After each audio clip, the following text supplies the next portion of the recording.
Señor, venga urgentemente al servicio de urgencias.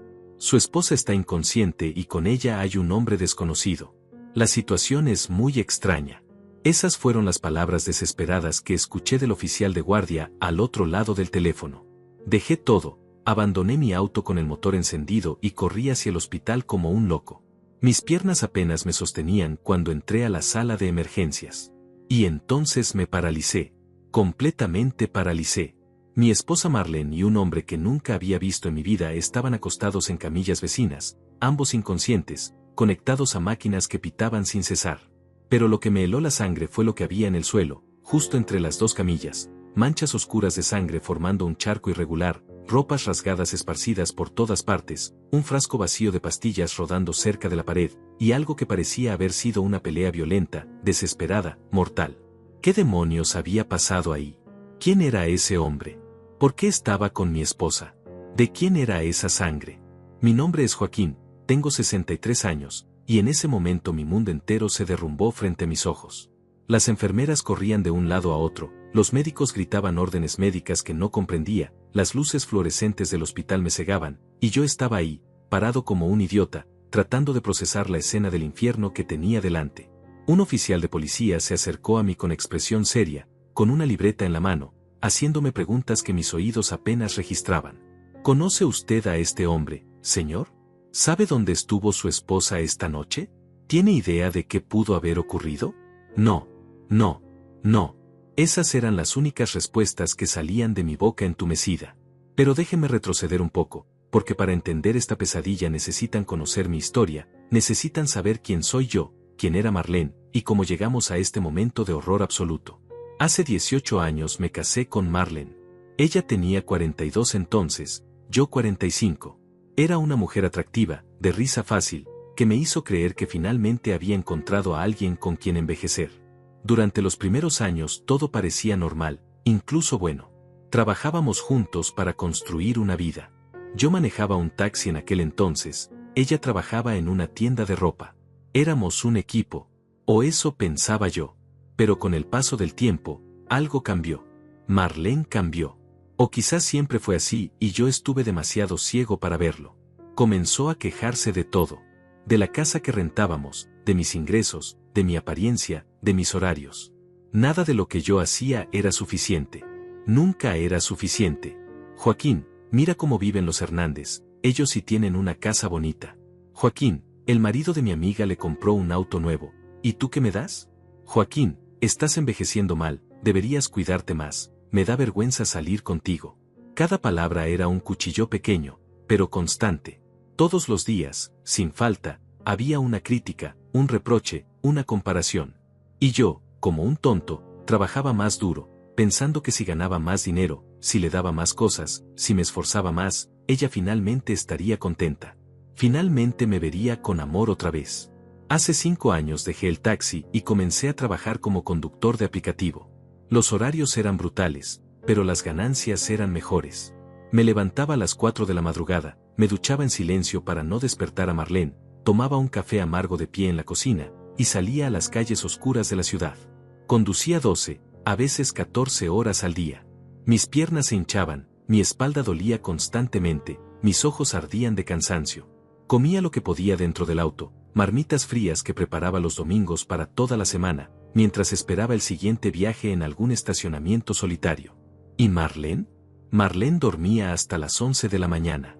Se levantaba, se preparaba un desayuno elaborado que yo nunca compartía porque ya llevaba horas trabajando, y luego salía. Siempre salía. Con amigas, decía. Al salón de belleza. Al gimnasio. A tomar café. A no sé dónde. Regresaba en la tarde, a veces en la noche, siempre con bolsas de compras, siempre con el cabello recién arreglado, las uñas recién pintadas, ropa nueva que costaba lo que yo ganaba en 3 días de trabajo agotador. Cuando yo llegaba a casa, destruido, con el cuerpo dolorido, lo único que quería era un plato de comida caliente y quizás una palabra amable. Pero Marlene apenas me miraba. Estaba pegada a su teléfono, riéndose de mensajes que nunca me mostraba, escribiendo con una velocidad y una sonrisa que nunca me dedicaba a mí. Joaquín, la cena está en la estufa, sírvete tú mismo, estoy ocupada. Joaquín, ¿puedes bajar el volumen de la televisión? Me molestas. Joaquín, Hueles a sudor, vete a bañar antes de acercarte a mí. Nunca un gracias por trabajar tanto. Nunca un te amo. Nunca un reconocimiento al esfuerzo que hacía por mantenerla cómoda, por pagarle sus caprichos, por darle la vida que ella exigía mientras me trataba como si fuera invisible. Hubo noches en las que me quedaba despierto, acostado a su lado en la cama, mirando el techo oscuro, preguntándome qué había hecho mal. Preguntándome por qué me sentía tan solo estando casado. Preguntándome si acaso el amor verdadero era esto, sacrificarte hasta quedar vacío mientras la otra persona tomaba y tomaba sin jamás dar nada a cambio. Pero yo seguía ahí. Seguía levantándome a las 4 de la madrugada. Seguía conduciendo hasta que mi cuerpo suplicaba descanso. Seguía entregándole mi salario casi completo mientras yo sobrevivía con lo mínimo. ¿Por qué? Porque tenía 63 años y estaba cansado. Porque creía que era mi deber como esposo. Porque mi madre me enseñó que un hombre de verdad sostiene a su familia sin importar qué. Porque tenía miedo de estar solo. Porque, en el fondo de mi alma destrozada, todavía guardaba la esperanza idiota de que algún día Marlene volvería a verme como me veía al principio, cuando mis ojos todavía brillaban con algo parecido al futuro. Mi hermana Eloísa me lo decía constantemente. Joaquín, esa mujer te está destruyendo. Joaquín, ábrele los ojos, ella no te ama, solo ama tu dinero. Joaquín, por favor, sal de ahí antes de que sea demasiado tarde. Pero yo no escuchaba. Defendía a Marlene. Inventaba excusas. Es que ella está estresada. Es que tiene sus propios problemas. Es que el matrimonio es así, no todo es color de rosa. Eloísa sacudía la cabeza con tristeza y dejaba de insistir, sabiendo que yo era un caso perdido. Hace 3 meses noté algo diferente. Marlene estaba aún más distraída que de costumbre. Salía más seguido. Su teléfono sonaba a horas extrañas y ella corría a otra habitación para contestar. Cuando le preguntaba dónde había estado, sus respuestas eran vagas, nerviosas. En el salón. Con Diana. Haciendo compras. Nada importante. Pero su mirada huía de la mía. Sus manos temblaban ligeramente. Había algo que me escondía, eso era obvio, pero yo tenía demasiado miedo de confrontarla, demasiado miedo de confirmar lo que mi corazón ya sabía. Una noche encontré un recibo en el bolsillo de su chamarra. Era de un restaurante caro, uno de esos lugares elegantes donde yo nunca la había llevado porque no podíamos pagarlo. O eso creía. La cuenta era por más de $200. 2 platos, 2 copas de vino, un postre para compartir. La fecha era de hacía una semana, un martes por la noche, justo cuando ella me había dicho que estaba en casa de su amiga Iris viendo películas. Confronté a Marlene con el recibo tembloroso en mi mano. Ella apenas parpadeó. Ah, eso. Sí, fui con Maribel, nos dimos un gusto. ¿Algún problema? Salí a trabajar temprano ese día y te dejé dinero guardado. O ahora tampoco puedo gastar lo que es mío. Su voz era fría, desafiante. Y yo, como siempre, me encogí. Me disculpé. Me sentí culpable por haberla cuestionado. Guardé el recibo y nunca más hablé de ello. Pero las dudas ya estaban plantadas. Comenzó a crecer en mi pecho una angustia constante, un presentimiento oscuro que no me dejaba respirar bien. Y entonces llegó esa maldita noche. La noche que me cambió la vida para siempre. Era un martes común, o eso pensaba yo. Me levanté como siempre a las 4 de la madrugada. Marlene roncaba suavemente a mi lado, completamente ajena a mi existencia. Me vestí en la oscuridad, preparé mi café en silencio, y salí a la calle fría antes de que el sol siquiera pensara en aparecer. Las primeras horas fueron normales. Llevé a un ejecutivo al aeropuerto, a un estudiante a la universidad, a un anciano al hospital para su cita médica. Conversaciones breves, propinas pequeñas, tráfico pesado. La rutina de siempre. Alrededor de las 2 de la tarde recibí una solicitud para ir a recoger a alguien en el centro comercial. Acepté. Conduje hasta allá, estacioné en la zona de espera, y entonces mi teléfono vibró. No era la aplicación. Era una llamada. Un número que no tenía guardado. Algo en mi instinto me gritó que contestara. Deslicé el dedo sobre la pantalla con manos que ya comenzaban a sudar sin razón aparente. Señor Joaquín. Era una voz masculina, seria, oficial. Habla el oficial Mauricio del departamento de policía. Necesito que venga inmediatamente al hospital central, al área de urgencias. Su esposa Marlene fue encontrada inconsciente hace aproximadamente 1 hora. Hay una situación muy delicada aquí. Mi cerebro se congeló. ¿Inconsciente? ¿Marlene? ¿Qué había pasado? ¿Un accidente? ¿Un asalto? Traté de hacer preguntas, pero mi lengua no obedecía correctamente. El oficial continuó con voz tensa. Señor, también hay un hombre con ella. No hemos podido identificarlo aún. Ambos están en estado crítico. Necesitamos que venga a reconocer la escena y responder algunas preguntas. Es urgente. Un hombre. Con mi esposa. Ambos inconscientes. Las palabras retumbaban en mi cabeza como campanas de iglesia anunciando un funeral. Colgué sin siquiera despedirme. Cancelé la solicitud del pasajero. Encendí el motor con manos temblorosas y conduje hacia el hospital como un demente, cruzándome semáforos en amarillo, rezando para llegar rápido, rezando para que fuera un error, rezando para que Marlene estuviera bien a pesar de todo lo que me había hecho sufrir. Porque así de patético era yo. Incluso en medio de la sospecha y el dolor, todavía me preocupaba por ella. Llegué al hospital en 15 minutos cuando normalmente habría tardado 30. Dejé el auto estacionado de cualquier manera en la entrada de emergencias.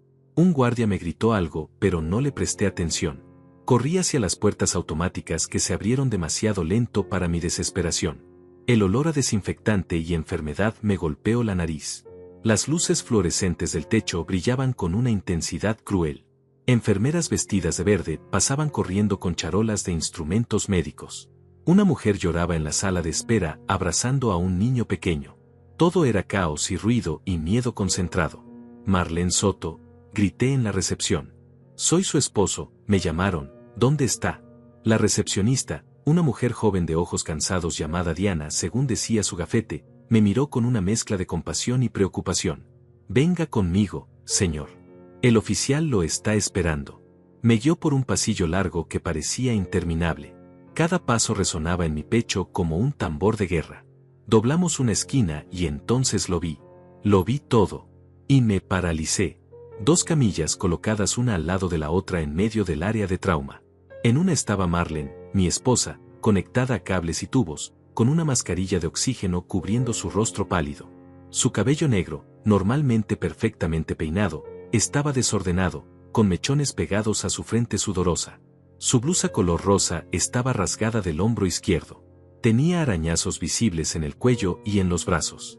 Sus ojos estaban cerrados y su pecho subía y bajaba con dificultad. Y en la camilla de al lado estaba él. Un hombre que jamás había visto en mi vida. Alto, de unos 45 años, cabello castaño, complexión atlética. También inconsciente, también conectado a máquinas. Tenía un corte profundo en la ceja derecha, sangre seca manchando su sien. Su camisa blanca estaba desgarrada y salpicada de manchas oscuras. Sus nudillos estaban hinchados, pelados, como si hubiera golpeado algo o a alguien con furia. Pero lo peor, lo que hizo que mis piernas casi cedieran, era lo que había en el suelo entre ambas camillas. Manchas de sangre formando un charco irregular sobre las baldosas blancas. Pedazos de tela rasgada esparcidos por todas partes. Un zapato de tacón color negro tirado cerca de la pared. Un frasco pequeño de pastillas vacío rodando en una esquina. Y algo más.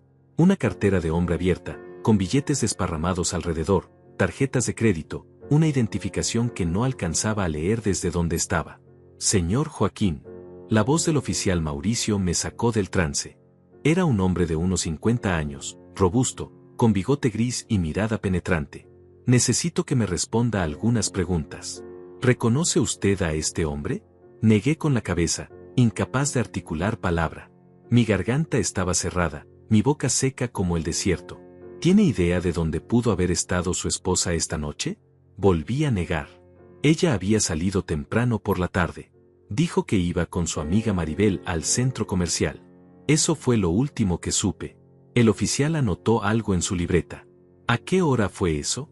Como a las 3 de la tarde, creo. Yo estaba trabajando. No hablamos mucho. Ella solo me mandó un mensaje diciendo que saldría. Mauricio intercambió una mirada con Diana, la enfermera que me había traído hasta ahí. Había algo en esa mirada. Algo que me hizo sentir aún más enfermo. Señor Joaquín, encontramos a su esposa y a este hombre en un estacionamiento del Hotel Mirador, en la zona norte de la ciudad. Una pareja que pasaba por ahí escuchó gritos y llamó a emergencias. Cuando llegamos, ambos estaban inconscientes en el suelo, junto al auto del hombre. Había señales claras de una pelea violenta. Botellas rotas, sangre, objetos personales esparcidos. Todavía estamos investigando qué sucedió exactamente, pero necesitamos su cooperación. Hotel Mirador. La zona norte. A más de 1 hora de nuestra casa. Marlene nunca había mencionado ese lugar. ¿Qué demonios hacía ahí? ¿Y quién era ese hombre? ¿Puedo ver su identificación?, pregunté con voz ronca, señalando la cartera en el suelo. El oficial recogió la cartera con guantes de látex y extrajo la identificación. Me la mostró sin dejarme tocarla. El nombre en la credencial decía, Enrique Maldonado Ruiz. 46 años. Domicilio en la colonia Las Palmas. Enrique. Ese nombre no significaba nada para mí. Nunca lo había escuchado. Marlene nunca lo había mencionado. Pero ahí estaba, inconsciente junto a mi esposa, ambos heridos, ambos encontrados en circunstancias que gritaban lo que yo no quería aceptar. Señor, lamento decirle esto, continuó Mauricio con tono más suave, pero necesitamos considerar todas las posibilidades. ¿Existe alguna razón por la que su esposa pudiera estar con este hombre? ¿Algún conocido mutuo? ¿Algún negocio? ¿Algo? Sentí como la humillación me quemaba el rostro. Todos en esa sala sabían lo que estaba pasando. La enfermera me miraba con lástima. Los otros oficiales murmuraban entre ellos. Yo era el esposo engañado, el tonto que trabajaba 14 horas diarias mientras su esposa se veía con otro hombre en hoteles caros. No sé nada, susurré. No conozco a ese hombre. No sé qué hacía Marlene con él. Diana se acercó a mí con una silla. Siéntese, señor, por favor. Se ve muy pálido. No quiero que se desmaye. Me dejé caer en la silla, mis piernas finalmente rindiéndose. La sala daba vueltas a mi alrededor. Las máquinas pitaban sin cesar. Voces médicas gritaban términos que no comprendía. Y yo estaba ahí, sentado como un idiota, viendo cómo mi vida se desmoronaba pedazo a pedazo. Un médico joven de bata blanca se acercó al oficial. Tenemos los resultados preliminares de toxicología. Ambos pacientes tienen niveles peligrosos de sedantes en sangre. Parece que ingirieron o fueron obligados a ingerir una dosis masiva de benzodiazepinas. Es un milagro que estén vivos. Necesitamos hacer lavado gástrico inmediatamente. ¿Sedantes? ¿Alguien los drogó? ¿O se drogaron ellos mismos? Nada tenía sentido. Las siguientes 2 horas fueron una tortura interminable. Los médicos trabajaban frenéticamente en Marlene y en ese hombre, Enrique, haciendo procedimientos que yo no comprendía. Diana, la enfermera, se quedó a mi lado la mayor parte del tiempo, ofreciéndome café que no pude tomar, diciéndome que todo estaría bien cuando ambos sabíamos que era mentira. El oficial Mauricio iba y venía, hablando por radio, tomando notas, haciendo llamadas, coordinando con otros agentes que llegaban al hospital. Finalmente me dejaron acercarme a Marlene. Estaba estabilizada, dijeron, pero seguía inconsciente. Me paré junto a su camilla, mirando su rostro que conocía tan bien pero que ahora me parecía el de una extraña. Tenía moretones formándose en el cuello, arañazos profundos en los antebrazos. Sus labios estaban resecos y ligeramente morados. ¿Quién le había hecho esto? ¿Ese hombre? ¿O había sido ella quien atacó? ¿Qué tipo de situación violenta había ocurrido en ese estacionamiento? Toqué su mano fría y sentí absolutamente nada. Ningún amor. Ninguna compasión. Solo un vacío enorme donde antes había habido 18 años de matrimonio. Era como si mi corazón finalmente hubiera entendido lo que mi cabeza llevaba tiempo sabiendo. Esta mujer nunca me había amado realmente. Yo había sido útil, conveniente, un medio para mantener su estilo de vida. Pero amor, amor verdadero, nunca había existido. Señor Joaquín, necesito que venga conmigo. Era Mauricio otra vez, con expresión aún más seria que antes. Tenemos que revisar las pertenencias de su esposa. Necesitamos su autorización para examinar su teléfono celular. Asentí en silencio y lo seguí hasta una sala pequeña donde habían colocado las pertenencias de Marlene en una mesa metálica. Su bolso color crema, manchado de tierra y sangre. Su celular con la pantalla agrietada. Su cartera. Sus llaves. Un pañuelo arrugado. Y algo más que hizo que mi estómago se retorciera, una caja pequeña de condones a medio usar. El oficial abrió el bolso con guantes puestos. Dentro había maquillaje, un perfume caro que yo nunca le había comprado, un recibo del Hotel Mirador fechado hacía 3 semanas. 3 semanas. Esto no había sido un encuentro casual de una noche. Esto había estado sucediendo durante tiempo. ¿Conoce usted la contraseña del celular de su esposa?, preguntó Mauricio sosteniendo el teléfono dañado. No, admití sintiéndome aún más patético. Ella nunca me la dio. Decía que era su privacidad. El oficial asintió sin sorpresa. Vamos a necesitar una orden judicial para desbloquearlo entonces. Pero mientras tanto, encontramos esto en el auto de Enrique Maldonado. Sacó una bolsa de evidencia que contenía otro celular, este intacto. Aparentemente es un teléfono secundario que él usaba. No tiene contraseña. Ya revisamos algunos mensajes. Creo que debería ver esto.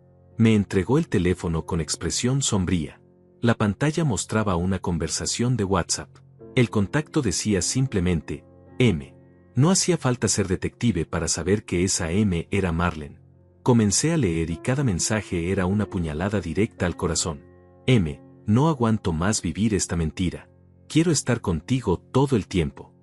Enrique, pronto amor. El plan está casi listo. Solo necesitamos un poco más de paciencia. M. He estado investigando. El seguro paga el doble si es muerte accidental. Tenemos que hacer que parezca un asalto durante su trabajo. Enrique, ¿está segura? No hay vuelta atrás después de esto. M. Completamente segura. Llevo años atada a ese viejo. Me ha robado mi juventud. Merece lo que le va a pasar. La sala comenzó a dar vueltas. Mis manos temblaban sosteniendo el teléfono. Seguí leyendo, incapaz de detenerme aunque cada palabra me destrozaba.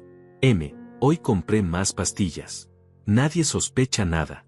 La farmacéutica cree que son para mi insomnio. Enrique, bien. Cuando llegue el momento, lo citamos en algún lugar apartado, le ponemos las pastillas en alguna bebida, esperamos que haga efecto, y simulamos el asalto. La policía pensará que fue mala suerte. M. Y después nos vamos juntos. Con el dinero del seguro podemos empezar en otro país. Nueva vida. Solo tú y yo. Enrique, te amo. Pronto seremos libres. M. Yo también te amo. Este martes finalmente terminará esta pesadilla. Este martes. Hoy era martes. Iban a matarme hoy. Mi propia esposa había planeado asesinarme para cobrar un seguro de vida que yo ni siquiera sabía que existía. Todas esas salidas con amigas, todas esas tardes fuera de casa, todos esos gastos inexplicables, todo había sido para planear mi muerte. Señor Joaquín, siéntese por favor. Diana había entrado a la sala y me sostenía del brazo. Estaba llorando sin darme cuenta, lágrimas silenciosas rodando por mis mejillas arrugadas. Mi pecho dolía como si me hubieran golpeado con un martillo. No podía respirar correctamente. Hay más, dijo Mauricio con voz suave pero firme. Encontramos en el auto de Enrique una botella de agua a medio tomar con residuos de sedantes. También había una jeringa usada. Y lo más importante, encontramos una póliza de seguro de vida a su nombre, señor Joaquín, por valor de $800,000. Su esposa es la única beneficiaria. La póliza fue contratada hace 6 meses sin su conocimiento, falsificando su firma. $800,000. Ese era el precio de mi vida para Marlene. Trabajé como esclavo durante 18 años, me sacrifiqué, me humillé, me destruí por ella, y todo ese tiempo ella solo veía cifras. Solo veía dinero. Solo esperaba el momento de deshacerse de mí para cobrar. ¿Qué pasó entonces? Logré preguntar con voz quebrada. Si iban a matarme, ¿por qué están ellos inconscientes?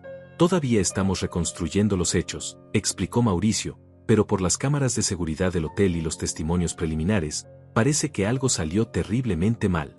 Según las imágenes, su esposa y Enrique se reunieron en el estacionamiento alrededor de las 7 de la noche. Estaban discutiendo acaloradamente. Los testigos escucharon gritos. Parece que Enrique tuvo un cambio de opinión. Le dijo a su esposa que no podía continuar con el plan, que no podía matar a una persona inocente. Ella se enfureció. Lo acusó de cobarde, de arruinarlo todo. La discusión escaló rápidamente. Hizo una pausa, revisando sus notas. Según pudimos reconstruir, su esposa intentó obligar a Enrique a tomar las pastillas que habían preparado originalmente para usted. Quería drogarlo para dejarlo como testigo incómodo, o quizás matarlo para que no la delatara. Hubo forcejeo. La botella de agua con sedantes se derramó. Ambos terminaron ingiriendo cantidades peligrosas durante la pelea. Enrique intentó inyectarle algo a su esposa, probablemente más sedantes, pero en el forcejeo ambos resultaron afectados. Cayeron inconscientes antes de que pudieran pedir ayuda. Si esa pareja no hubiera pasado por ahí y llamado a emergencias, ambos estarían muertos ahora mismo. Entonces Marlene había tratado de matar también a su amante cuando él intentó echarse para atrás. No solo había planeado mi asesinato, sino que estaba dispuesta a eliminar a cualquiera que se interpusiera en su camino hacia ese dinero. No era solo una esposa infiel. Era una asesina en potencial. Una psicópata que había compartido mi cama durante casi 2 décadas. Diana me trajo un vaso de agua y me obligó a beber. Señor Joaquín, sé que esto es devastador, pero necesito que entienda algo importante. Usted está a salvo ahora. Ellos no pudieron hacerle daño. El plan fracasó. Y toda la evidencia está aquí. Los mensajes, las compras de medicamentos, la póliza fraudulenta, las cámaras del hotel, todo. Su esposa va a enfrentar cargos muy serios cuando despierte. ¿Cuándo va a despertar?, pregunté, sin saber realmente si quería que lo hiciera. El médico que había atendido a Marlene entró a la sala donde yo seguía tratando de procesar toda esta pesadilla. Era un hombre de unos 50 años, con lentes gruesos y expresión cansada. Señor, su esposa está estabilizada pero todavía en estado crítico. La cantidad de sedantes en su sistema era suficiente para causar un paro respiratorio. Tuvimos que hacer lavado gástrico y administrarle medicamentos para contrarrestar los efectos. Debería despertar en las próximas horas, pero no puedo garantizar que no haya daño neurológico. Tendremos que esperar. ¿Y el hombre?, preguntó Mauricio. Enrique Maldonado está en mejores condiciones. Su dosis fue menor, parece que su cuerpo la procesó más rápido. Calculamos que podría despertar en cualquier momento. Cuando lo haga, podremos interrogarlo, añadió mirando al oficial. Me quedé ahí sentado, con la mente en blanco, tratando de asimilar que mi vida había estado a minutos de terminar. Si Enrique no hubiera tenido esa crisis de conciencia, si hubiera seguido adelante con el plan, yo estaría muerto ahora mismo. Muerto en algún callejón oscuro, con mi auto robado, con mi billetera vacía, y todos pensarían que fui víctima de un asalto común. Marlene lloraría en mi funeral, recibiría las condolencias de familiares y amigos, cobraría los $800,000, y se iría a vivir su vida perfecta con su amante. Y nadie habría sospechado jamás. Señor Joaquín, dijo Diana con voz suave, sentándose a mi lado. Sé que esto es terrible, pero quiero que sepa algo. En mis 15 años trabajando en emergencias he visto muchos casos horribles. Pero también he visto milagros. Y lo que pasó hoy fue un milagro. El universo lo protegió. Ese hombre tuvo un momento de humanidad justo a tiempo. Las cosas malas que iban a pasar no pasaron. Usted está vivo. Está a salvo. Y ahora tiene la oportunidad de reconstruir su vida lejos de alguien que no lo merecía. Sus palabras eran amables, pero yo me sentía vacío. ¿Reconstruir mi vida? Tenía 63 años. Había desperdiciado las últimas 2 décadas con una mujer que secretamente deseaba mi muerte. ¿Qué me quedaba ahora? ¿Seguir manejando hasta que mi cuerpo finalmente colapsará? ¿Vivir solo en algún departamento pequeño, comiendo comida congelada frente al televisor hasta que la muerte llegara de forma natural? Mi teléfono vibró en mi bolsillo. Era mi hermana Eloísa. Contesté con manos temblorosas. Joaquín, ¿dónde estás? He estado llamándote toda la tarde. ¿Estás bien? No pude responder de inmediato. Mi garganta estaba cerrada. Joaquín, habla. Me estás asustando. Estoy en el hospital, logré decir finalmente. Marlene está aquí. Hubo un incidente. ¿Qué tipo de incidente? ¿Estás herido? Voy para allá ahora mismo. No, no vengas, susurré. Es complicado. Te explico después. Pero Eloísa ya había colgado. La conocía bien. Estaría en el hospital en menos de media hora sin importar lo que yo dijera. Era terca como una mula, pero era la única persona en este mundo que realmente se preocupaba por mí. Mauricio regresó con más papeles en las manos. Señor Joaquín, encontramos más evidencia en el teléfono de Enrique. Hay transferencias bancarias que su esposa le hizo durante los últimos 4 meses. Pequeñas cantidades, $50 aquí, 100 allá, para no levantar sospechas. En total suman aproximadamente $3,500. Aparentemente era un pago adelantado por el trabajo que iba a realizar. $3,500. Marlene había estado robando de mi salario para pagarle a su amante para que me asesinara. Cada vez que yo le daba dinero para el mercado, para sus caprichos, para sus salidas, ella estaba guardando una parte para financiar mi muerte. La traición era tan profunda, tan completa, que ya ni siquiera dolía. Era como si mi capacidad de sentir se hubiera agotado completamente. También encontramos búsquedas en Internet en su computadora personal, continuó Mauricio. Investigaciones sobre venenos indetectables, formas de simular accidentes automovilísticos, estadísticas de asaltos en la ciudad, compañías de seguros y sus tiempos de pago. Todo está documentado. Tenemos un caso sólido. Cuando su esposa despierte, será arrestada inmediatamente por conspiración para cometer asesinato, fraude de seguros y tentativa de homicidio contra Enrique Maldonado. ¿Cuánto tiempo de cárcel podría recibir?, pregunté sin emoción. Con toda la evidencia que tenemos, fácilmente entre 20 y 30 años. Quizás más si el fiscal decide agregar otros cargos. A su edad, señor, perdone que lo diga así, pero probablemente pasará el resto de su vida en prisión. 30 años. Marlene tenía 60 años ahora. Saldría siendo una anciana de 90, si es que vivía tanto tiempo. Su vida, tal como la conocía, había terminado. Y extrañamente, yo no sentía ni satisfacción ni pena. Solo un cansancio profundo que me llegaba hasta los huesos. Un movimiento en la sala de trauma llamó la atención de todos. Enrique estaba despertando. Sus párpados temblaban, sus dedos se movían ligeramente. El médico corrió hacia él, revisando sus signos vitales, ajustando las máquinas. Mauricio se acercó también, con su libreta lista. Diana me miró con expresión preocupada. ¿Quiere estar presente durante el interrogatorio?, preguntó Mauricio. Tiene derecho, considerando que usted es la víctima principal en este caso. Asentí y me levanté con piernas temblorosas.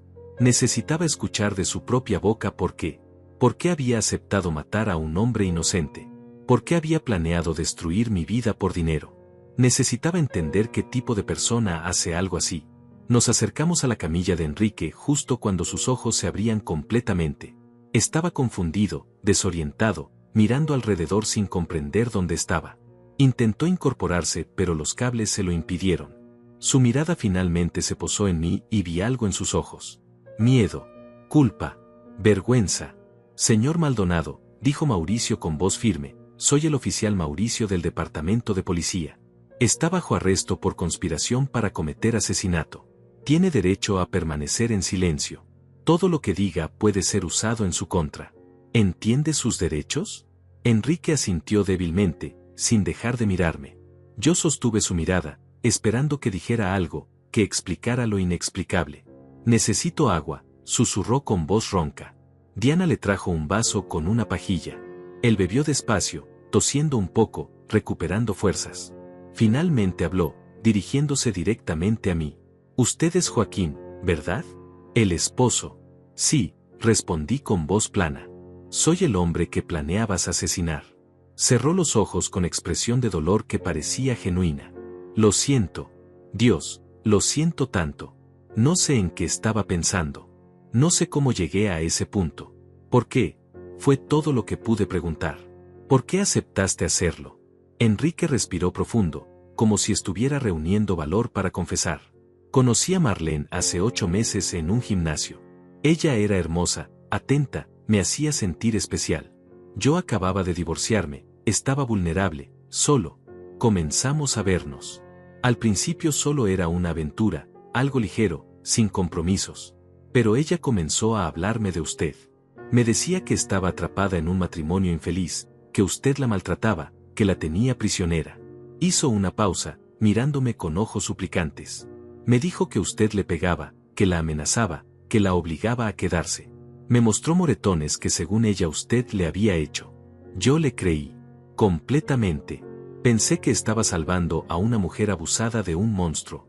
Sentí como la rabia comenzaba a reemplazar al entumecimiento. Nunca toqué a Marlene. Nunca. Trabajé como burro para mantenerla feliz mientras ella me trataba como basura. Y ahora resultaba que también le había mentido a su amante, pintándome como un abusador para manipularlo. Ella comenzó a hablar de dejarlo, continuó Enrique, pero decía que usted nunca la dejaría ir, que la perseguiría, que le haría daño. Dijo que la única forma de liberarse era si usted ya no estuviera. Al principio pensé que bromeaba, pero insistía, cada vez más. Me mostraba artículos de noticias sobre mujeres asesinadas por sus esposos. Me decía que si no hacíamos algo, ella sería la siguiente. Enrique tosió otra vez y Diana le ofreció más agua. Él bebió con avidez, como si estuviera tratando de lavar el veneno de sus palabras. Mauricio tomaba notas furiosamente mientras yo permanecía paralizado, escuchando cómo Marlene había construido una narrativa completa de mentiras para convertir a este hombre en su arma asesina. Ella fue muy inteligente, continuó Enrique con voz cada vez más firme. Me fue envolviendo poco a poco.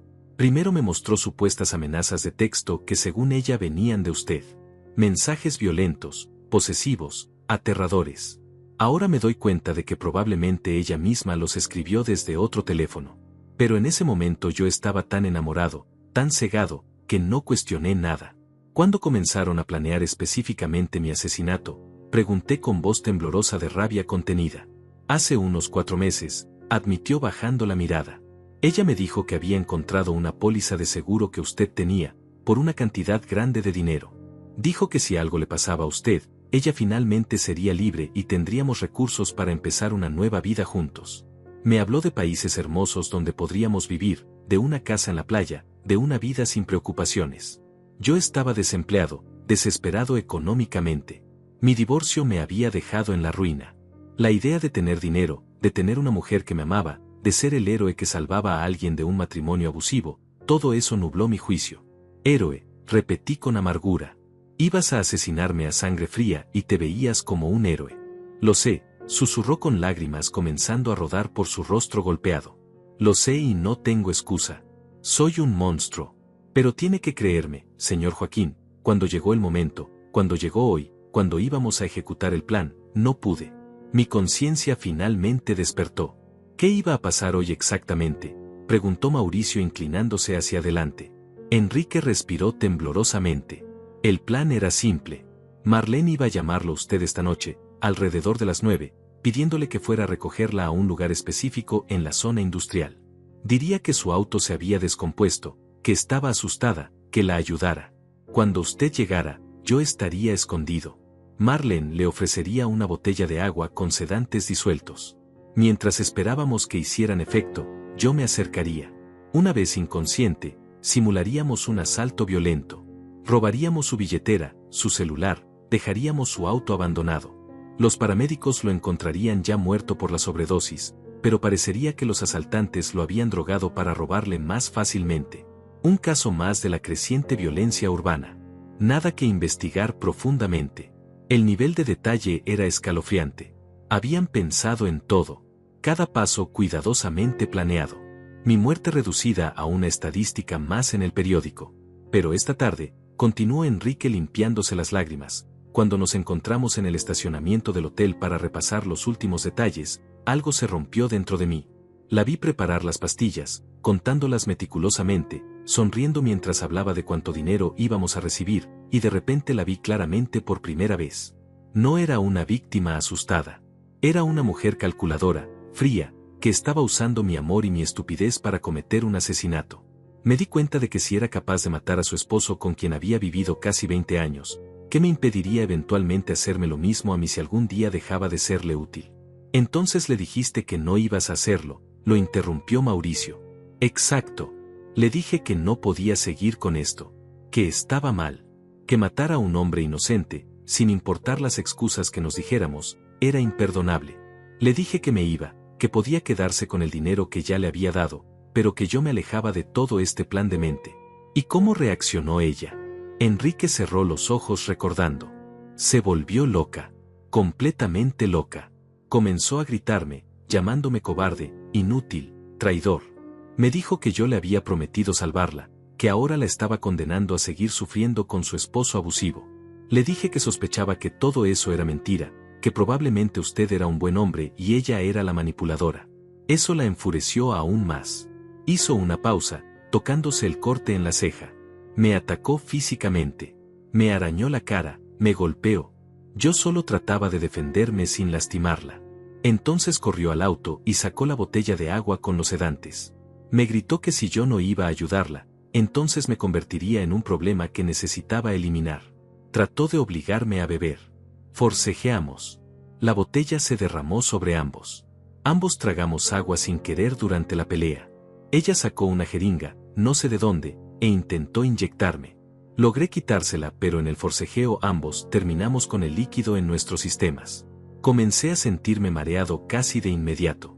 Lo último que recuerdo es caer al suelo viendo cómo ella también colapsaba frente a mí. Después todo es oscuridad hasta despertar aquí. Mauricio terminó de escribir y miró a Enrique con expresión dura. ¿Está dispuesto a testificar sobre todo esto en corte? ¿A declarar contra Marlene? Sí, respondió Enrique sin dudar. Sí, lo haré. Es lo mínimo que puedo hacer. Casi maté a un hombre inocente. Casi destruí una vida por codicia y estupidez. Merezco ir a prisión. Y ella merece algo peor. Me miró directamente a los ojos. Señor Joaquín, sé que mis disculpas no significan nada. Sé que el daño está hecho. Pero necesito que sepa que cuando finalmente lo vi a usted hace unos minutos, cuando vi su rostro cansado, sus ojos tristes, su expresión de hombre que ha trabajado duro toda su vida, supe con certeza absoluta que Marlene mintió sobre todo. Usted no es un abusador. Usted es una víctima. Y yo casi me convierto en su verdugo. Voy a cargar con esa culpa el resto de mi vida. No supe qué responder. Parte de mí quería golpearlo, gritarle, hacerle sentir aunque sea una fracción del dolor que yo sentía. Pero otra parte, la parte cansada y rota, solo quería que todo esto terminara. Diana me tocó el hombro suavemente. Señor Joaquín, su hermana acaba de llegar. Está en la sala de espera preguntando por usted. Asentí agradecido por la excusa de alejarme de Enrique. Antes de irme, Mauricio me detuvo. Señor, quiero que sepa que vamos a procesar tanto a Marlene como a Enrique con todo el peso de la ley. Usted tendrá que testificar eventualmente, pero por ahora descanse, procese todo esto. Ha pasado por una experiencia traumática. ¿Tiene algún lugar seguro donde quedarse esta noche? No recomiendo que regrese a su casa todavía. Puedo quedarme con mi hermana, respondí automáticamente. Bien. Mañana temprano necesitaremos una declaración formal completa. Por ahora vaya con su familia. Caminé hacia la sala de espera con piernas que apenas me sostenían. Cuando Eloísa me vio, corrió hacia mí y me abrazó con fuerza. Era 5 años menor que yo, pero siempre había sido la fuerte de la familia. No dije nada. Solo me dejé abrazar como un niño pequeño mientras las lágrimas que había estado conteniendo finalmente comenzaban a fluir libremente. Hermano, ¿qué pasó? ¿Qué hizo esa bruja ahora? Preguntó con voz llena de preocupación y rabia. Trató de matarme, Eloísa, susurré contra su hombro. Marlene planeó asesinarme para cobrar un seguro. Contrató a un hombre para hacerlo. Si él no hubiera cambiado de opinión en el último momento, yo estaría muerto.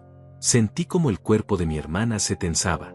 Maldita desgraciada, dijo con voz temblando de furia. Siempre supe que era mala, pero esto es, no tengo palabras. Gracias a Dios estás vivo. Gracias a Dios. Me apartó para mirarme a los ojos. Escúchame bien, Joaquín. Vas a venir a mi casa ahora mismo. Vas a quedarte el tiempo que necesites.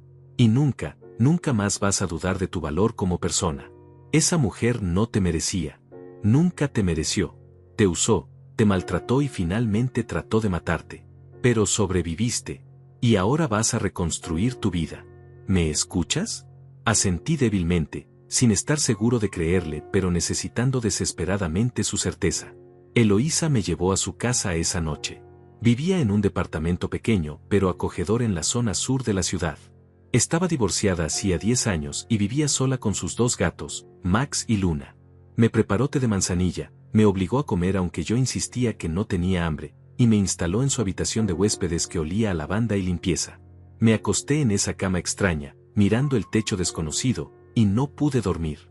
Cada vez que cerraba los ojos veía la imagen de Marlene y Enrique inconscientes en esas camillas, veía los mensajes planeando mi muerte, escuchaba las palabras de Enrique describiendo exactamente cómo iban a asesinarme.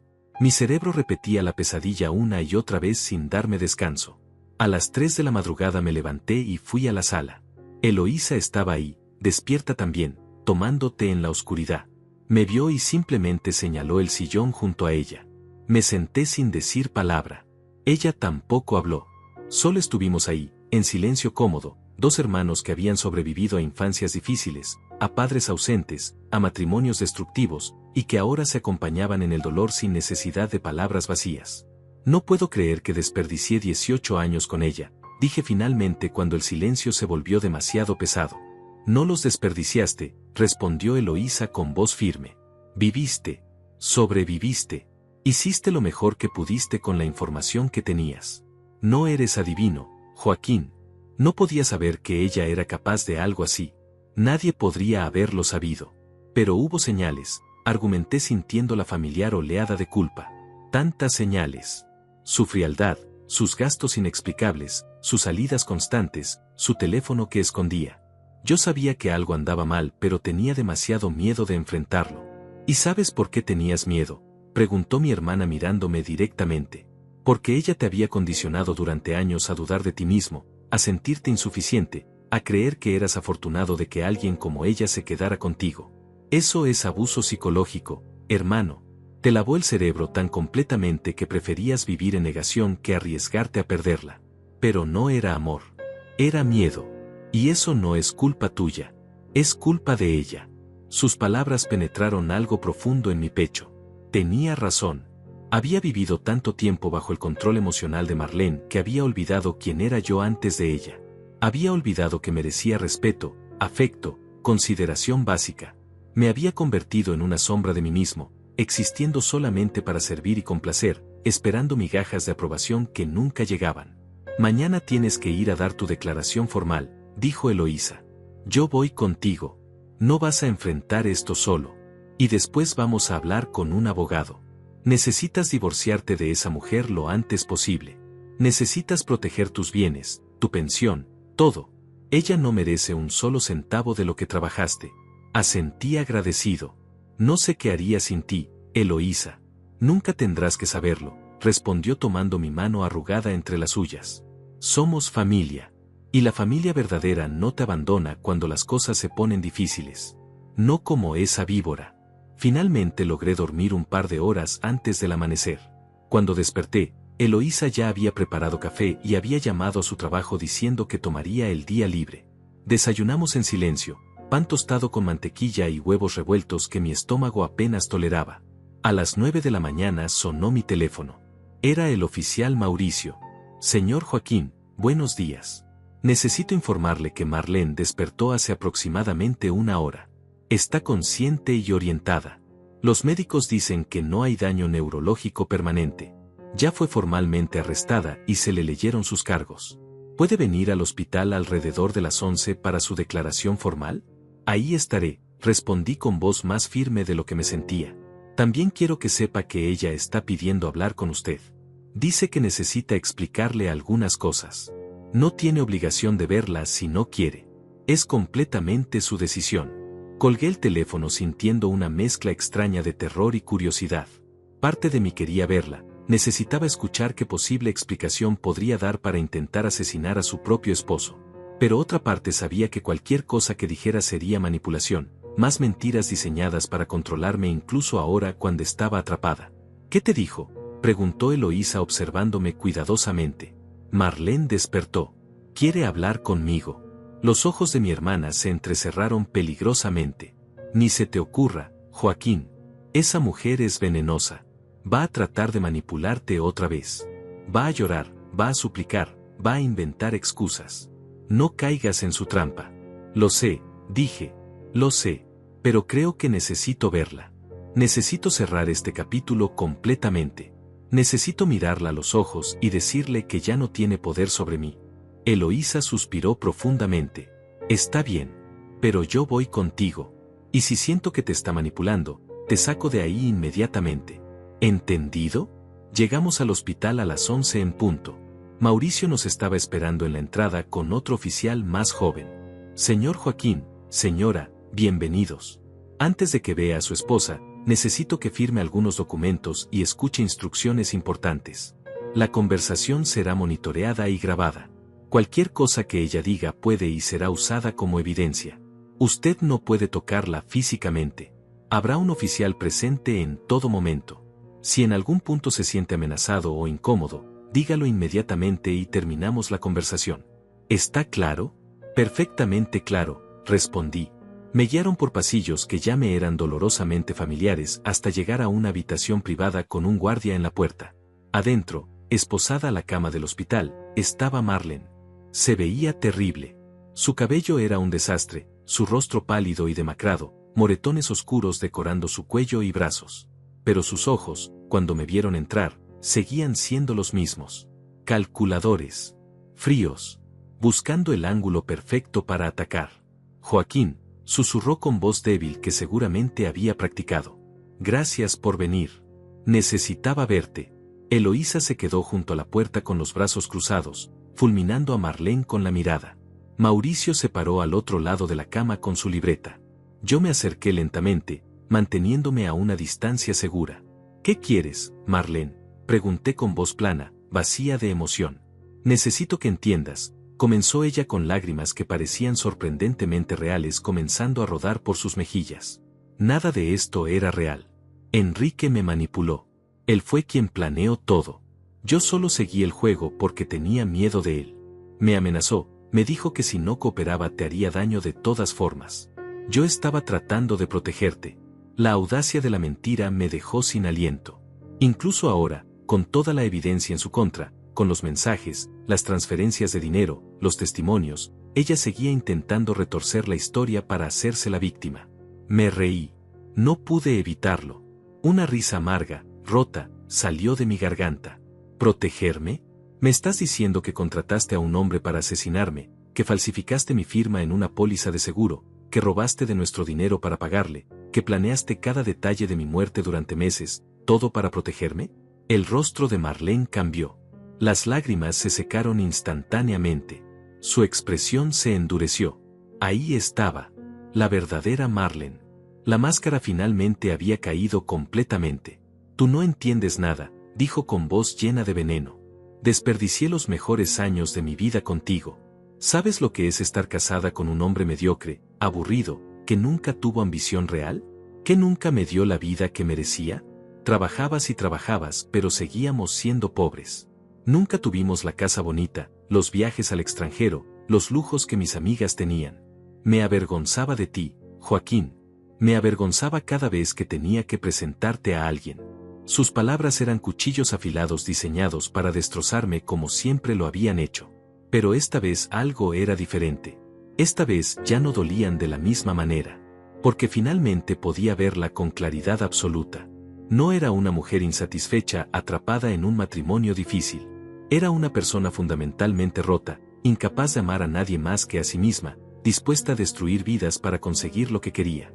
Entonces debiste haberme dejado, dije con voz calmada que me sorprendió a mí mismo. Si era tan terrible estar conmigo, si te avergonzaba tanto, pudiste haberte divorciado en cualquier momento. Pero no lo hiciste, porque yo era útil. Porque trabajaba como esclavo para mantenerte cómoda mientras tú gastabas mi dinero y planeabas mi muerte. No era suficiente dinero, escupió Marlene con desprecio absoluto. El divorcio me habría dado la mitad de nada. Pero tu muerte me habría dado $800,000. Suficiente para rehacer mi vida, para ser finalmente feliz, para tener lo que siempre debí tener. Mauricio escribía furiosamente. Cada palabra que salía de la boca de Marlene era evidencia adicional, clavos en el ataúd de su caso legal. Pero ella estaba tan consumida por su rabia, tan indignada por haber sido descubierta, que no le importaba. Quería herirme una última vez. Quería asegurarse de que yo supiera exactamente cuánto me había despreciado durante todos estos años. ¿Y Enrique?, pregunté. ¿Qué sentías realmente por él? Se rió amargamente. ¿Enrique? Era un idiota útil. Un hombre desesperado con problemas de dinero y autoestima baja. Fue fácil manipularlo. Le dije exactamente lo que necesitaba escuchar. Jugué el papel de mujer maltratada a la perfección, y él cayó como todos los hombres caen. Con promesas de amor y sexo puedes hacer que un hombre haga cualquier cosa. Pensé que tendría las agallas de completar el trabajo, pero resultó ser un cobarde al final. Si hubiera sabido que iba a traicionarme, lo habría eliminado desde el principio. Entonces admites que planeaste asesinar a tu esposo, dijo Mauricio levantando la vista de su libreta. Por favor, continúa. Esto está siendo grabado. Marlene finalmente pareció darse cuenta de que había dicho demasiado. Su expresión cambió, tratando de retroceder. Yo, no quise decir, estoy confundida por los medicamentos, no sé lo que estoy diciendo. Pero era demasiado tarde. Las palabras ya habían sido pronunciadas, grabadas, documentadas. Eloísa dio un paso adelante desde su lugar junto a la puerta, con ojos llenos de furia contenida. Escúchame bien, víbora, dijo mi hermana con voz baja y peligrosa. Pasarás el resto de tu miserable vida en prisión. Y cada día que estés ahí quiero que recuerdes que todo esto fue tu culpa. No de Joaquín. No de nadie más. Tuya. Porque eres una persona malvada, egoísta, que destruye todo lo que toca. Y ahora finalmente pagarás por ello. Marlene le lanzó una mirada de odio puro. Tú siempre me odiaste. Siempre trataste de alejar a Joaquín de mí. Esto te hace feliz, ¿verdad? Verme destruida. No, respondió Eloísa fríamente. No me hace feliz. Me hace triste que mi hermano desperdiciara años de su vida con alguien tan podrido por dentro. Pero me alivia saber que finalmente está libre de ti. Me acerqué un paso más a la cama donde Marlene estaba esposada. La miré directamente los ojos, esos ojos que alguna vez me hicieron sentir amor y que ahora solo me provocaban lástima. Quiero que sepas algo, Marlene. Durante años me hiciste creer que yo no era suficiente, que era mediocre, aburrido, vergonzoso. Me hiciste sentir que tenía suerte de que te quedaras conmigo a pesar de mis defectos. Trabajé hasta destruir mi salud tratando de hacerte feliz, de darte todo lo que pedías, creyendo que eventualmente me verías con amor. Pero ahora entiendo la verdad. Hice una pausa, saboreando las palabras que estaba a punto de decir. El problema nunca fui yo. Fuiste tú. Eres tú quien es incapaz de amar, de apreciar, de sentir gratitud genuina. Eres tú quien está rota por dentro. Y ahora vas a pagar por eso. Vas a pasar décadas en una celda, envejeciendo sola, sin lujos, sin comodidades, sin nadie que te sirva. Y yo voy a ser libre. Voy a reconstruir mi vida. Voy a encontrar paz. Y eventualmente voy a ser feliz de una forma que tú nunca podrás entender. El rostro de Marlene se contorsionó en una mueca de rabia impotente. Me escupió. Literalmente me escupió. La saliva me dio en la mejilla. El guardia se movió inmediatamente para contenerla, aunque las esposas ya la mantenían en su lugar. Mauricio cerró su libreta con expresión satisfecha. Creo que hemos terminado aquí, dijo. Señor Joaquín, puede retirarse. Tenemos más que suficiente evidencia. Me limpié la mejilla con dignidad y me di vuelta para salir. Detrás de mí escuché a Marlene gritando obscenidades, amenazas, insultos diseñados para lastimarme una última vez. Pero ya no me afectaban. Cada paso que daba alejándome de esa habitación era un paso hacia la libertad. Cada palabra venenosa que ella lanzaba solo cavaba su tumba legal más profundamente. Eloísa me tomó del brazo mientras caminábamos por el pasillo. Estoy orgullosa de ti, hermano. Le dijiste exactamente lo que necesitaba escuchar. Y lo más importante, creo que finalmente tú también lo escuchaste. Tenía razón. Por primera vez en años, quizás décadas, sentía algo parecido a claridad.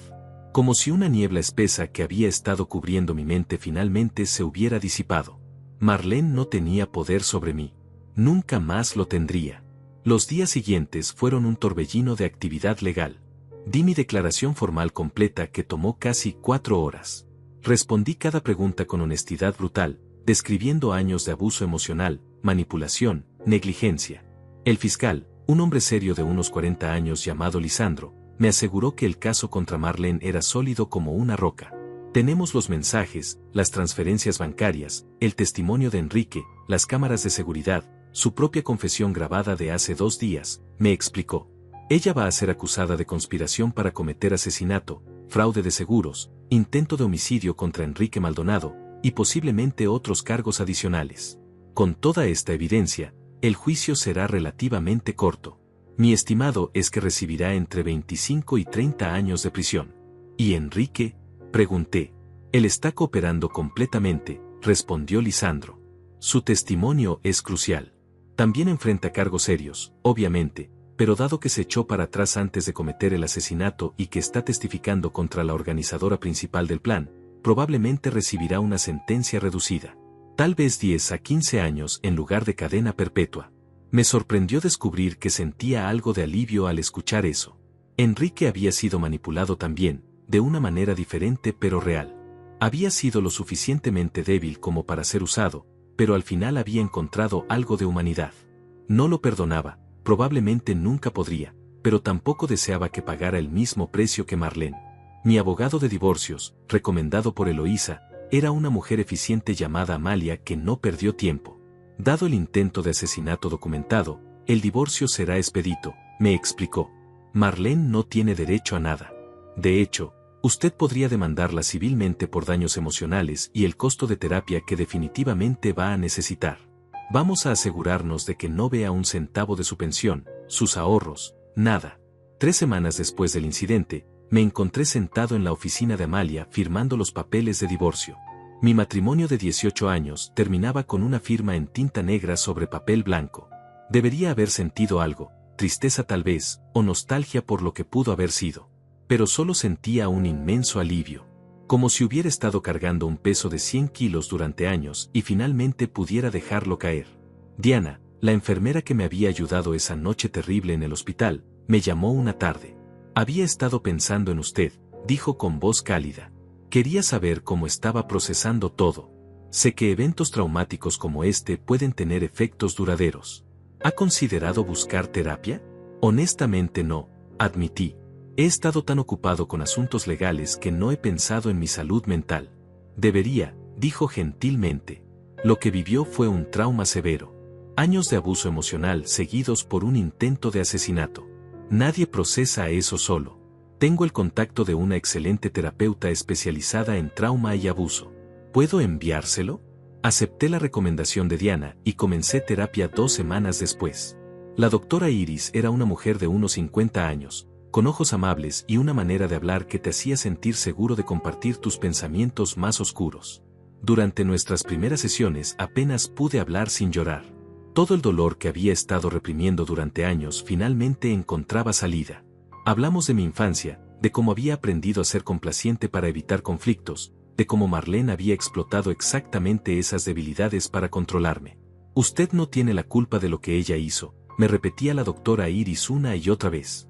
Los abusadores son expertos en encontrar a personas empáticas, trabajadoras, leales, y convertir esas virtudes en cadenas. Usted no era débil por quedarse. Estaba siendo manipulado sistemáticamente por alguien que sabía exactamente qué botones presionar. Poco a poco, sesión tras sesión, comencé a reconstruir mi sentido de valor propio. Empecé a ver mi historia no como la de un tonto que fue engañado, sino como la de un sobreviviente que había soportado años de abuso y vivido para contarlo. Comencé a perdonarme por no haber visto las señales más temprano, por haber creído en las mentiras, por haber trabajado tan duro tratando de ganar amor que nunca estuvo disponible. Diana me llamaba regularmente para ver cómo estaba. Sus llamadas siempre me alegraban el día. Había algo reconfortante en su voz, en su genuina preocupación. Una tarde me invitó a tomar café. Solo como amigos, aclaró rápidamente. Sé que está pasando por mucho y pensé que tal vez le haría bien hablar con alguien fuera del contexto legal o terapéutico. Nos encontramos en una pequeña cafetería cerca del hospital. Ella llegó con su uniforme todavía puesto, acababa de terminar su turno. Ordenamos café y pastel de chocolate, y por primera vez en semanas me encontré riendo genuinamente mientras ella me contaba historias divertidas del hospital, pacientes excéntricos, doctores con egos inflados, situaciones absurdas que solo pueden pasar en emergencias. ¿Sabe qué es lo más triste?, le dije en un momento de honestidad. No puedo recordar la última vez que Marlene y yo tuvimos una conversación así, ligera, divertida, sin tensión. Creo que nunca la tuvimos. Cada interacción era transaccional o conflictiva. Diana me miró con ojos llenos de comprensión. Eso debe haber sido increíblemente solitario. Lo fue, admití. Estaba casado y me sentía más solo que nunca. Ahora estoy técnicamente solo y me siento más acompañado que en años. Ella sonrió. Eso es porque finalmente está rodeado de personas que lo valoran de verdad. Su hermana, su terapeuta, sus amigos. Personas que lo ven y aprecian por quien es. ¿Y tú?, pregunté antes de poder detenerme. ¿Tú me ves? Se sonrojó ligeramente pero sostuvo mi mirada. Sí, Joaquín. Lo veo. Veo a un hombre bueno que merece mucho más de lo que recibió. Un hombre que está reconstruyéndose con valentía. Y me alegra poder ser parte de ese proceso, aunque sea en un pequeño papel. Algo cálido se expandió en mi pecho. No era amor, todavía no, era demasiado pronto para eso.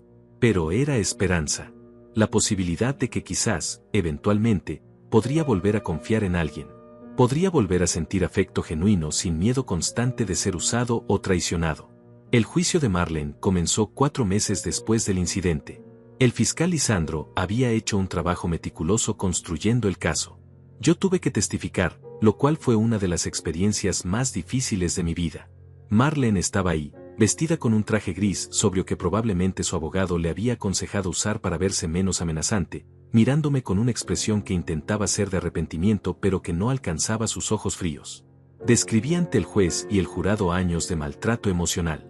Los gastos inexplicables, las salidas constantes, el desprecio con el que me trataba, como me había hecho sentir menos que humano. Describí el día que recibí la llamada del hospital, mi terror al llegar, la devastación de descubrir la verdad. Mi voz se quebró varias veces pero continué. Necesitaba que todos supieran exactamente quién era Marlene. Enrique también testificó. Se veía demacrado, envejecido más allá de sus 46 años. Admitió su culpa completamente, describió cómo Marlene lo había manipulado, las mentiras que le había contado sobre mí, cómo había pintado un retrato falso de un matrimonio abusivo para convertirlo en su arma. Cuando terminó, había lágrimas rodando por su rostro. Lo siento, susurró mirándome directamente. Lo siento infinitamente. El abogado de Marlene intentó argumentar que ella también había sido víctima, que Enrique la había manipulado, que las drogas en su sistema habían afectado su juicio. Pero la evidencia era abrumadora. Los mensajes que claramente mostraban que ella era la organizadora. Las transferencias de dinero que ella había hecho. La póliza de seguro falsificada con mi firma. Su propia confesión grabada en el hospital donde admitía todo con desprecio absoluto. El jurado deliberó menos de 3 horas. Cuando regresaron, el capataz se puso de pie y leyó el veredicto: culpable de conspiración para cometer asesinato en primer grado, culpable de fraude de seguros, culpable de intento de homicidio, culpable en todos los cargos. Marlene no mostró emoción cuando escuchó las palabras. Simplemente se quedó sentada, mirando al frente, como si esto le estuviera pasando a otra persona. Pero cuando el juez anunció la sentencia, 28 años de prisión sin posibilidad de libertad condicional antes de cumplir al menos 20, vi algo en su rostro. No arrepentimiento, no tristeza, solo rabia. Rabia porque su plan había fallado. Rabia porque finalmente enfrentaba consecuencias reales. Salí de la corte sintiendo como si un capítulo horrible de mi vida finalmente hubiera terminado. Eloísa me abrazó fuertemente afuera del edificio. Se acabó, hermano. Finalmente se acabó. Ella no puede lastimarte nunca más. Diana estaba ahí también, había venido a apoyarme aunque no tenía obligación. Me dio un abrazo rápido y me susurró al oído: estoy orgullosa de usted. Fue muy valiente. Esa noche Eloísa organizó una pequeña cena en su casa. Invitó a algunos amigos cercanos, a la doctora Iris, mi terapeuta que se había convertido en algo parecido a una amiga, y a Diana. Fue extraño estar rodeado de personas que genuinamente disfrutaban mi compañía, que reían con mis comentarios, que me trataban como si importara. Había olvidado cómo se sentía eso. En algún momento de la noche me encontré en el balcón de Eloísa, mirando las luces de la ciudad, respirando aire fresco. Diana salió a acompañarme, trayendo 2 copas de vino tinto. Brindamos en silencio. ¿En qué piensa?, preguntó ella después de un momento. En que tengo 63 años, respondí honestamente. Desperdicié casi 2 décadas con la persona equivocada. A veces me pregunto si es demasiado tarde para empezar de nuevo. Si todavía hay tiempo para ser feliz. Diana me miró con esos ojos cálidos que me hacían sentir visto de verdad. Joaquín, la vida no termina a los 63. Mi padre encontró el amor de su vida a los 70, después de enviudar. Se casaron y tuvieron 10 años maravillosos antes de que él falleciera. 10 años de felicidad pura que nunca pensó que tendría. Usted tiene tiempo. Tiene años por delante. Y ahora que está libre, puede usarlos para construir la vida que siempre mereció. ¿Y tú crees que yo merezco ser feliz?, pregunté, todavía luchando con esa creencia fundamental. No solo lo creo, dijo con convicción. Lo sé. Y algún día usted también lo sabrá. Nos quedamos ahí en silencio cómodo, bebiendo vino, mirando la ciudad, 2 personas que habían encontrado conexión en las circunstancias más inesperadas. No sabía qué depararía el futuro. No sabía si Diana y yo nos convertiríamos en algo más que amigos. No sabía cómo sería reconstruir mi vida desde cero a esta edad. Pero por primera vez en años, sentía algo parecido a esperanza. Sentía que quizás, solo quizás, los mejores años de mi vida todavía estaban por venir. Volví a trabajar como conductor de aplicativo, pero con límites nuevos. Solo 8 horas al día. Ningún turno de madrugada. Tiempo para mí, para terapia, para amigos, para vivir en lugar de simplemente existir. El dinero era menos, pero era suficiente. Y más importante, yo era más feliz. Un año después del juicio, mi vida era irreconocible comparada con lo que había sido. Me había mudado de la casa que compartí con Marlene a un pequeño departamento de 2 habitaciones cerca del de Eloísa. Era modesto pero era mío, decorado con mis propias elecciones, lleno de luz natural y plantas que Diana me había ayudado a elegir. Cada mañana me despertaba sin ese peso asfixiante en el pecho que había cargado durante años. Cada noche me dormía en paz, sin temer el próximo comentario cruel o la próxima demanda imposible. La terapia con la doctora Iris había sido transformadora. Había aprendido a reconocer patrones de manipulación, a establecer límites saludables, a valorarme sin necesitar validación externa constante. Había trabajado a través del trauma, del dolor, de la traición. No estaba completamente curado, probablemente nunca lo estaría del todo, pero estaba sanando. Y eso era suficiente. Diana y yo nos habíamos vuelto increíblemente cercanos. Lo que comenzó como amistad había florecido lentamente en algo más profundo. Ella era paciente con mis miedos, comprensiva con mis inseguridades, gentil cuando los recuerdos oscuros me abrumaban. No apuraba nada, no exigía más de lo que yo podía dar. Simplemente estaba ahí, consistente y cálida, mostrándome día tras día cómo se veía el amor real. Una tarde de sábado, 6 meses después de que me mudara a mi nuevo departamento, Diana vino a visitarme. Habíamos planeado cocinar juntos, algo que se había convertido en una tradición semanal. Ella trajo ingredientes para hacer pasta casera, yo había comprado vino y había puesto música suave de fondo. Mientras cocinábamos, riendo de nuestros errores, salpicando harina por todas partes, me di cuenta de algo, era completamente feliz en ese momento. No estaba esperando que algo malo sucediera. No estaba preocupado por hacer algo mal. Solo estaba presente, disfrutando la compañía de alguien que genuinamente disfrutaba la mía. Después de cenar, nos sentamos en el sillón con nuestras copas de vino. Diana estaba acurrucada a mi lado, su cabeza apoyada en mi hombro. Joaquín, dijo suavemente, necesito decirte algo. Mi corazón dio un vuelco de miedo instintivo. ¿Qué pasa? Levantó la cabeza para mirarme a los ojos. No es nada malo, prometió viendo mi expresión. Es solo que, bueno, he estado pensando mucho sobre nosotros. Sobre lo que somos, lo que podríamos ser. Y necesito que sepas que no tengo prisa. Sé que estás sanando todavía. Sé que necesitas tiempo. Pero también necesito que sepas que te amo, Joaquín. Te amo por quien eres, no por lo que puedas darme o hacer por mí. Y estaré aquí el tiempo que necesites para estar listo para escuchar eso. Las lágrimas llenaron mis ojos. Nadie me había dicho esas palabras con sinceridad genuina en más tiempo del que podía recordar. Yo también te amo, Diana, susurré. Me aterra decirlo, me aterra creerlo, pero es verdad. No sé cómo ser bueno en esto todavía. No sé cómo ser pareja de alguien sin perderme a mí mismo en el proceso. Pero quiero intentarlo. Contigo, quiero intentarlo. Ella sonrió con lágrimas propias brillando en sus ojos.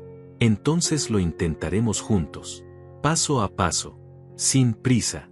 Y cuando sientas miedo, me lo dices. Cuando necesites espacio, me lo dices.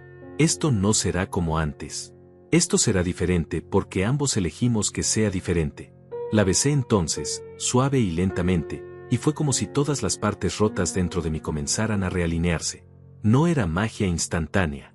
No curaba décadas de daño con un solo momento. Pero era un comienzo. Era esperanza hecha real. Los meses siguientes fueron los más felices de mi vida. Diana y yo tomamos las cosas con calma, construyendo una relación basada en comunicación honesta, respeto mutuo y afecto genuino. Ella nunca me hizo sentir menos que suficiente. Yo nunca tuve que adivinar qué estaba pensando o sintiendo porque me lo decía directamente. Era refrescante, aterrador a veces en su simplicidad, pero hermoso. Eloísa estaba encantada con la relación. Finalmente encontraste a alguien que te merece, me decía constantemente. Diana es exactamente el tipo de persona que necesitabas en tu vida. Alguien que te ve, te valora y te ama sin condiciones. Mi trabajo como conductor también había encontrado un nuevo significado. Ya no era solo una forma de sobrevivir. Era una manera de conocer personas, de escuchar historias, de conectar con mi ciudad. Mis pasajeros a menudo se sorprendían de lo conversador y amable que era. Recibía excelentes calificaciones y propinas generosas. Me sentía valorado, útil, visto. Recibí una carta de Enrique desde la prisión. Había sido sentenciado a 12 años después de su cooperación completa con el caso contra Marlene. En la carta me pedía perdón otra vez, pero esta vez con más profundidad, más comprensión real de lo que casi había hecho. Escribió sobre su propia terapia en prisión, sobre cómo estaba trabajando para entender cómo había sido tan fácilmente manipulado. No esperaba mi perdón, escribió, pero quería que supiera que pasaba cada día agradecido de que su conciencia hubiera despertado a tiempo. Le respondí, no con perdón completo, todavía no podía llegar ahí, pero con reconocimiento de su arrepentimiento genuino y esperanza de que usara su tiempo en prisión para convertirse en mejor persona. Le conté brevemente sobre mi nueva vida, sobre Diana, sobre mi sanación. Marlene, por otro lado, nunca mostró un ápice de remordimiento. Según Mauricio, quien ocasionalmente me actualizaba, ella seguía culpando a todos menos a sí misma por su situación. Había intentado apelar su sentencia múltiples veces sin éxito. Era, según todos los reportes, exactamente la misma persona que siempre había sido. Ya no pensaba en ella frecuentemente. Ocasionalmente aparecía en mis pensamientos, pero ya no tenía poder emocional sobre mí. Era simplemente alguien que había estado en mi vida y ya no estaba. Un capítulo cerrado, archivado, superado. En mi cumpleaños número 65, Diana organizó una fiesta sorpresa. Invitó a Eloísa, a la doctora Iris, a varios amigos nuevos que había hecho en el último año. Cuando llegué a mi departamento esperando una noche tranquila y encontré mi sala llena de personas gritando sorpresa, me quedé sin palabras. Había globos, decoraciones, una mesa llena de comida. Había un pastel enorme de chocolate que Eloísa había horneado. Había risas, música, alegría pura. Mientras todos cantaban feliz cumpleaños y yo soplaba las velas, cerré los ojos y pedí un deseo. Pedí más días como este. Más momentos rodeado de personas que me amaban genuinamente. Más tiempo con Diana, cuya mano sostenía mientras cortaba el pastel. Esa noche, después de que todos se fueron, Diana y yo nos quedamos en el balcón mirando las estrellas. Gracias, le dije simplemente. Por todo. Por verme. Por amarme. Por mostrarme que todavía era posible ser feliz. Ella besó mi mejilla arrugada con ternura infinita. Gracias a ti por dejarme entrar. Por ser valiente suficiente para intentarlo otra vez. ¿Sabes qué es lo más extraño? Le dije pensativamente. Marlene quería que yo muriera para poder tener una vida mejor.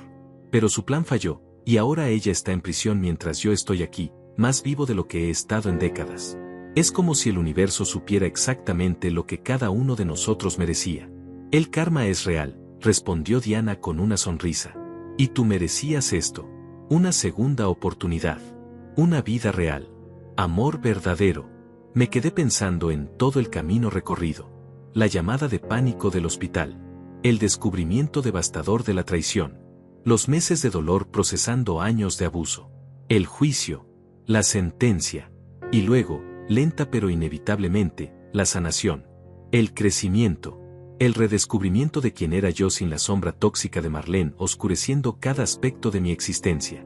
A mis 65 años, cuando muchas personas piensan que sus vidas están básicamente terminadas, yo estaba comenzando de verdad. Tenía amor. Tenía familia. Tenía amigos. Tenía propósito. Tenía paz. Y eso, me di cuenta mientras abrazaba a Diana bajo el cielo estrellado, era más valioso que cualquier cantidad de dinero. Ella había intentado matarme para obtener $800,000 y una vida de lujos. Pero al fallar su plan, me había dado algo infinitamente más precioso, mi libertad, mi dignidad y la oportunidad de descubrir qué significaba realmente vivir. La vida tiene una forma extraña de equilibrarse. El mal no siempre gana. Los buenos no siempre terminan últimos. Y a veces, la justicia no es solo poética sino real, tangible, satisfactoria.